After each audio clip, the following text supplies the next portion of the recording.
Think it's on. I think we are. I think we're I live. think we're in. Well, hello, reinventors. Welcome, welcome, welcome to Wednesday. It's Sue Crum here, and it's Word for Wednesday. And I am so excited today because I have with me a guest, Linda Downey. Hello, Linda. Hey, Sue, how are you? Thank you for having me. Oh, I think this is going to be so fun. And Linda and I have decided going forward, the first and third Wednesday of each month, we're going to be together and she's going to be sharing some words of wisdom that is going to be beneficial to all of us. Linda Downey is a transformational coach and she helps people who really are into too much stress and fatigue and overload. And gosh, couldn't we all use a lot of less stress now? And certainly going through this pandemic, it's been a really stressful time. And today, our word for Wednesday is fear. And many of you may know the acronym for fear. You know, it stands for false expectations appearing real or false experiences appearing real. And sometimes we just kind of imagine things that get us into fear, or maybe there's been some things in our past that keep us in fear and keep us stuck. So Linda, I want to ask you, what would you say is fear? Yeah, thanks, Sue. So I picked fear as our word today. Usually when I do words for Wednesdays, oftentimes they're a little more upbeat, like believe, or I don't know, whatever. And fear is kind of like, really, that's the word to focus on? But I picked it because, as you said, I think just across the country, globally, people have been fearful for a long time. And the clients that I work with, I'm a functional health coach and transformational coach. So I have that health background. So I really work with people in their health. And when people get stuck in fear, their nervous system gets triggered on. So they stay in fight or flight because they're fearful. And so that becomes a root cause of chronic health issues, a root cause of some maybe chronic fatigue, some autoimmunity, right? So one of the things that contributes to a person getting really sick. So it's an important thing to look at. And so fear, I think, is really, it's just a signal. It's, first of all, it's one of many emotions that people feel, right? Not fear, feel, right? And we have decided some emotions are good and some are bad for some reason. We've decided that. So when we feel one that we've decided is bad, that becomes a problem. Oh, I don't want to be feeling this. I just shouldn't be feeling fear. But if we shift it a little bit and go, okay, it's just one emotion of many that I do feel, and it's a signal. Fear is really giving you the signal to pay attention to something. So it's what you do with the signal that creates the problem. So it's just a signal of like, maybe I need to pay attention to this. Oh, you know, like when a young child puts their hand near a stove and they learn, okay, that's right. It's just a signal. Now I don't go near the stove. Like, for instance, I have a client who got a diagnosis in January that her A1C was very, very high. And she ignored it. And then by June, so very, very high, I mean like a 9, which it should be down below 6. That's your marker for diabetes. Sorry, it's a diabetes marker. So got the news, didn't pay attention to it. In June, it was up to 11, and now she's scared. So that fear, like now she's in action. It took a higher number to get her to really be fearful. Before that, she was like, yeah, whatever, I'm not going to worry about it, or ignored it. So it's a signal to get into action. It's a signal to ask yourself, what do I need to be doing? Right? And people think it's a problem because it's how they're dealing with it. So, you know, if you want to get powerful around fear, you want to meet it head on. You want to, really? Yeah.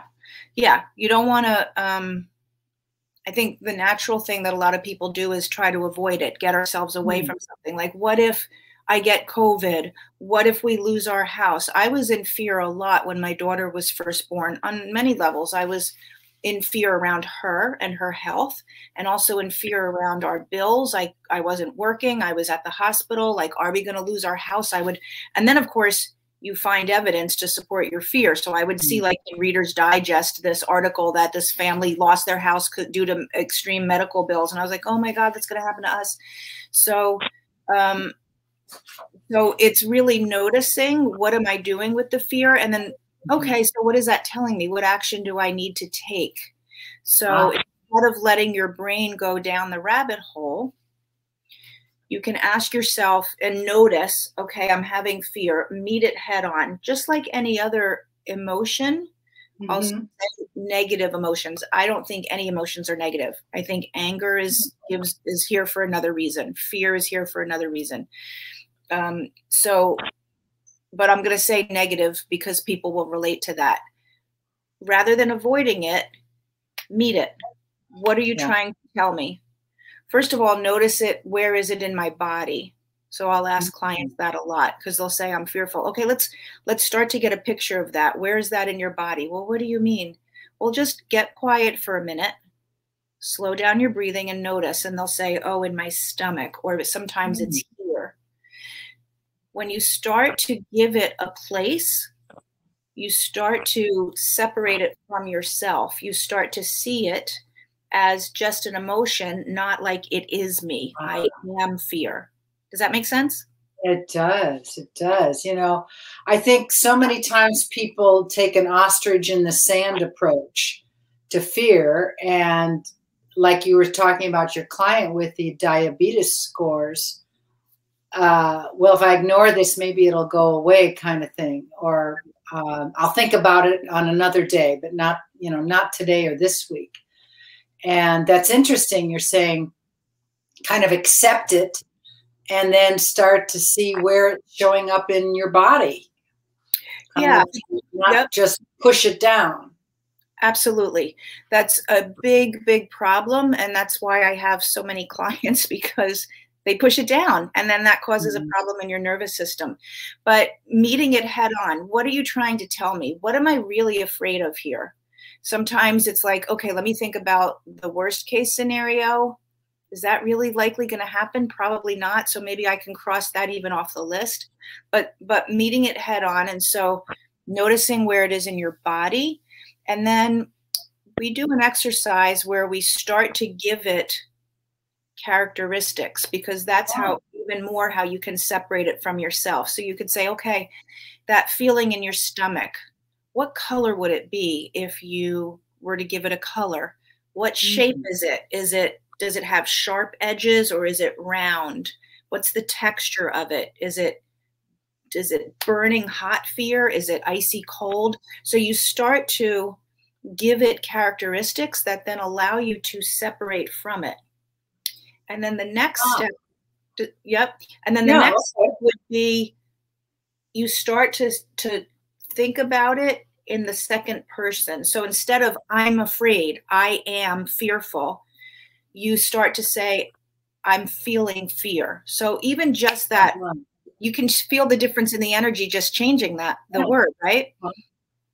And so then what that does is it has you recognize that it's just something you're experiencing. It's not something that is taking over you. You are feeling fear. You can even go one step further and you know, if somebody's very fearful, we spend some time, but you can write it out or say it out loud in the third person, like you were watching, like I'm watching you be fearful. It's about myself, but I would be like, oh, she's feeling fear right now. That's what she's feeling. But it allows you to sort of get perspective that you don't have when you're just feeling fear.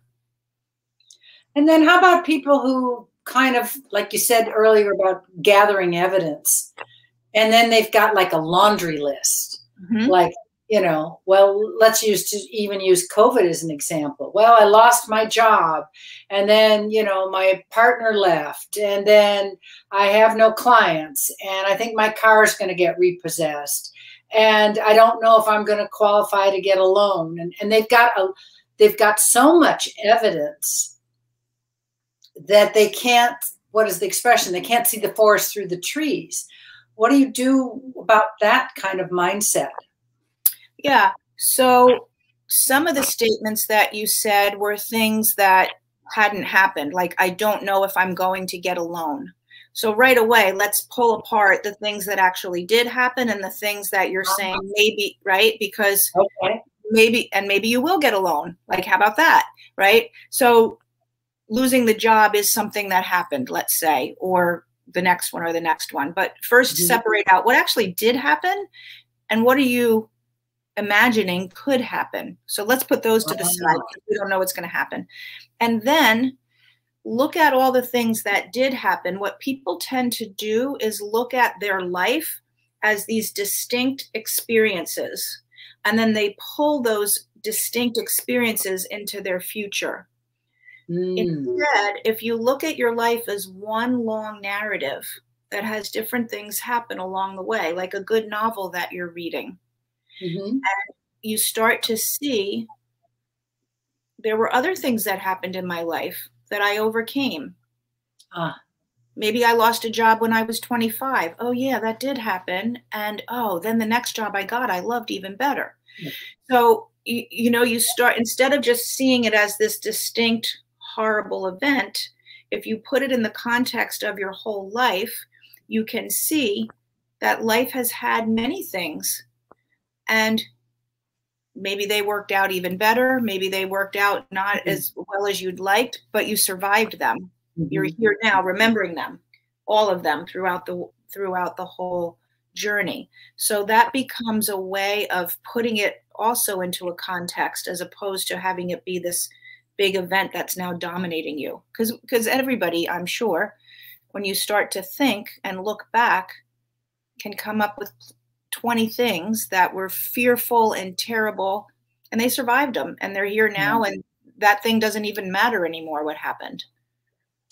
That's really good, because I talk with my clients about how our life is like a book, and we go in different chapters, you know, and so it is interesting, because I do think sometimes we forget painful things in the past that we actually lived through and came out the other side. Yeah. So that's really good. And also, also I would say, stop and think a minute. What did I get? Like, what muscle did I build from that? Oh, that's the thing where I really learned about myself, that I could work 2 jobs if I had to, until a better job comes along. I didn't know that about myself until I had to do that. Or I didn't know that I would be okay without a partner until I was without a partner, and I was okay.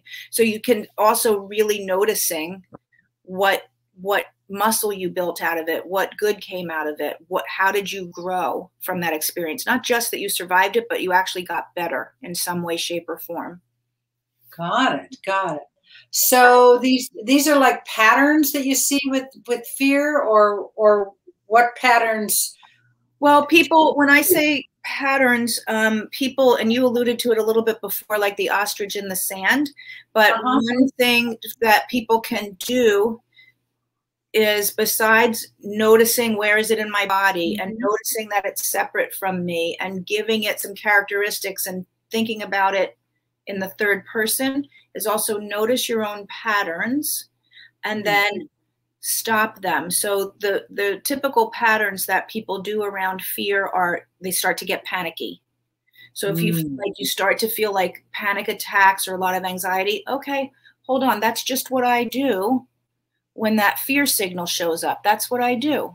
Okay, so let me not do that for a moment and stop. And then there's, you know, breath work you can do, things to calm down your physiology, but to get yourself out of panic, because panic is just the thing that you do, right? So it's become a pattern. Or you might freeze, like a deer in headlights. So that's another pattern. So if you're feeling frozen and like, I can't take action, I don't know what to do, I don't know where to look. Oh, okay, hold on. That's my coping mechanism that I've done. It's not serving me. Let me stop. And what's one thing that I can do, one small step to start to break that pattern and not freeze? Another typical pattern is to run away. So let me like distract myself. If I'm worried about doing the bills, let me just go watch a movie. If I watch this movie and then in 2 hours, I'll be better to do the bills, you know? Then you finish the movie and you're like, oh, it's really time for dinner. So let me just start dinner. So, you know, running away from it. And then the fourth pattern that people do is they bury or ignore it, like my client did in January. Like, oh, I'm just not going to pay attention to that. I'm going to keep doing my life, pretend I didn't get that news. And now the next time I see my doctor, it's an even bigger problem. So just notice your patterns. And again, this is, you know, we're talking in 15 minutes, like work that we do over the course of time to try to tease it out. But once you start to put these tools in place, you have control over fear rather than fear controlling you. And you just recognize it as one more way of being a human being in this human being experience. And it's a way of getting yourself in action appropriately when you listen to that signal. And it's a way of learning yourself bigger and better than you knew yourself to be before. And it's a way of just really, you can apply these tools to a lot of different emotions. So starting to really self-regulate. So the term self-regulate, as opposed to reacting to the world and being at the effect of things, we learn to self-regulate our body and our thoughts so that our inner world is much bigger in our experience than the outer world. Oh, I love that. The inner world. Yeah. Got to be our own best friend to start. Yeah. You know, what's interesting on fear, and I think I saw this again, and I've heard this for years, that the number one fear of everyone is public speaking. And I saw a list about maybe 10 days ago, and it said the number one fear is still public speaking. And it isn't until number 6 or 5 that's the fear of dying. So people would rather die than have to speak, which is just so amazing how people just have got that, well, mindset that that's just a fearful experience. But I love how you said we've got to expand our inner world. Yeah, so to be able to handle the outer world. Exactly. When you start to be in control of your inner world, meaning your feelings, your nervous system, your neurology, and how you're thinking, now whatever happens externally is not that big of a deal. You know that you can handle it.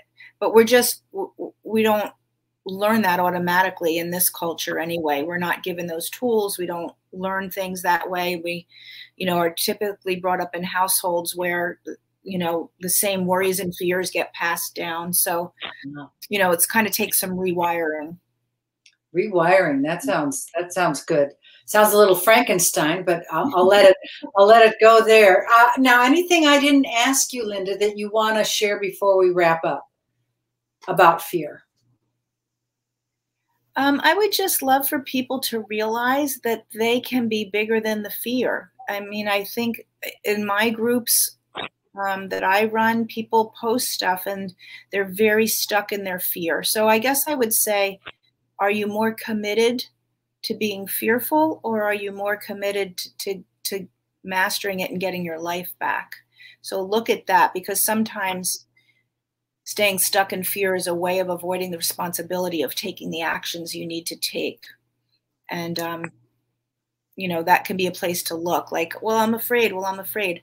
So if that's a chronic way of being, then probably you're using it as a way to avoid causing your life, which can sound like a big, I don't know how that can sound, but that's what I think. Yeah, and somebody just posted medication had been the cure in the United States for getting people on the other side of fear. So Clarabelle just posted that. So thank you, Clarabelle.